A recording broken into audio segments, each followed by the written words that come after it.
This exercise basically works on rolls. I call it 1 and 1, 2 and 2s, just because we're going to play one count of check, one count of roll, and then 2 counts of check, 2 counts of roll.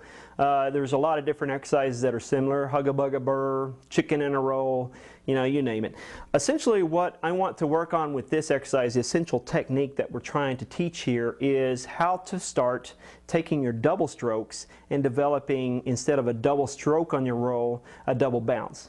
For the beginner, essentially what I'm trying to do when I create a double bounce is I want to throw the stick onto the head, and I want to squeeze just enough on the fulcrum for the stick to bounce. Notice what I'm trying to do here is to get 2 sounds out of one stroke. So it's one throw, and then the other is a bounce. What you will not see is my wrist move twice. So if you look closely, and you might even have to like stop the video and do it frame by frame, what I'm doing there is I'm making 2 distinct strokes out of it, and that's what we were working on before. Now we want to make a stroke and a bounce. I'm really exaggerating. I don't actually play my rolls like this, but I'm exaggerating that there's one throw and one bounce. Here's an exercise I have my beginners do probably for 2 or 3 weeks just to get used to it. 4 quarter notes, 4 bounces.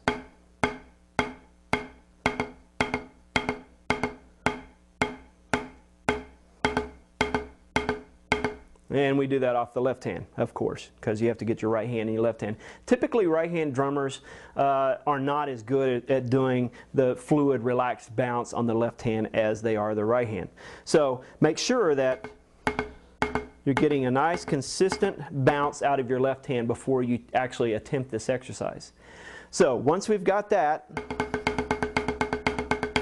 okay, 1 stroke, 2 sounds out of each hand, we're going to move to this exercise, 1 and 1s. So essentially what I'm doing here is playing a measure, or 1 count of check pattern, 16th notes, and 1 count of bounces, or rolls as they consider. Now what I'm going to do is keep my hands consistent in tempo. I want to make sure that I'm not going from here and trying to move faster when I start doing my bounces. I'm going to work with a metronome. I'll play this exercise at quarter note equals 70 so you can hear the tempo.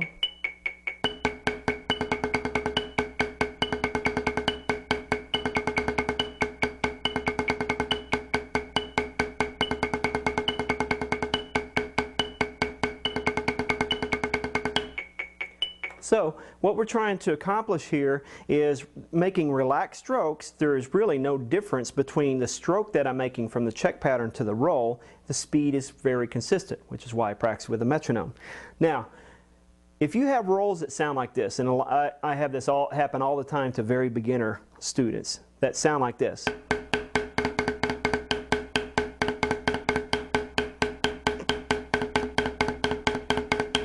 You hear that all the time. Essentially what's happening with that is they're squeezing too tight with the fulcrum or choking the stick with the back fingers.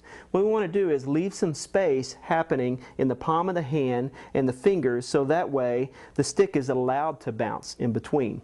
The biggest concept that I have my beginners learn is that the amount of pressure that you put on your fulcrum in your hand will determine the space between your doubles. So if I squeeze really hard, I can get doubles that are very, very fast. If I don't squeeze hard and I relax that fulcrum,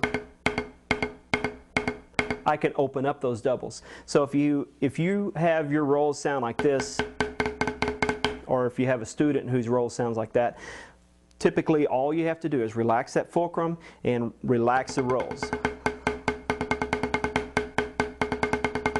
Now the reason why we work on double strokes in the previous 2 exercises is to lend a lot of quality of sound to the double bounces in this exercise.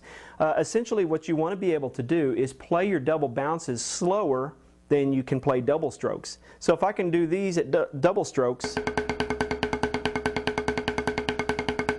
and I can play my double bounces that slow,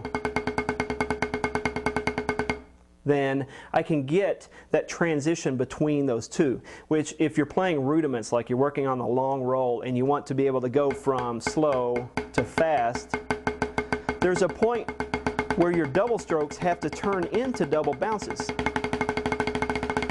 So what we want to do is make sure that there's a place in there that transitions from the double to the double bounce. Now as I move the tempo up, again, I'm working with the metronome to maintain a consistency of tempo. For the beginner, take it at a slow level first and work up a consistent sound on all your bounces before you ever speed it up. But here's 120 beats a minute so you can see what this exercise sounds like.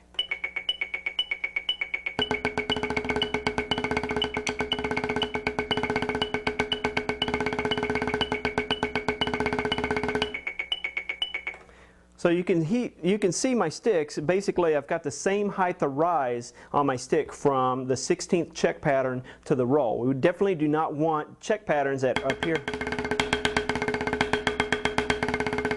and rolls that are down here. Everything consistently the same. You're going to have to, as you speed up, do different tempos. You're going to have to play with that adjustment of your fulcrum pressure to get exactly the right speed of your bounces.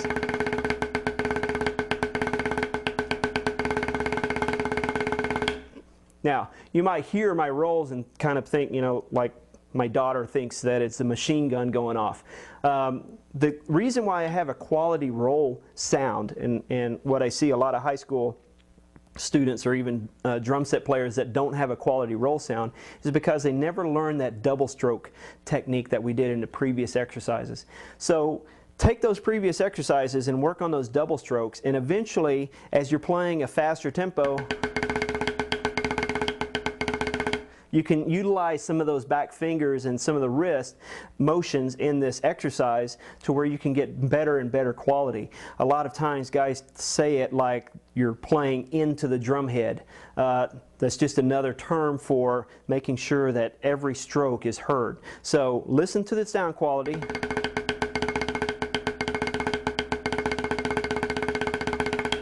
Of what you're playing, and work on those double strokes first, and that will increase your roll quality.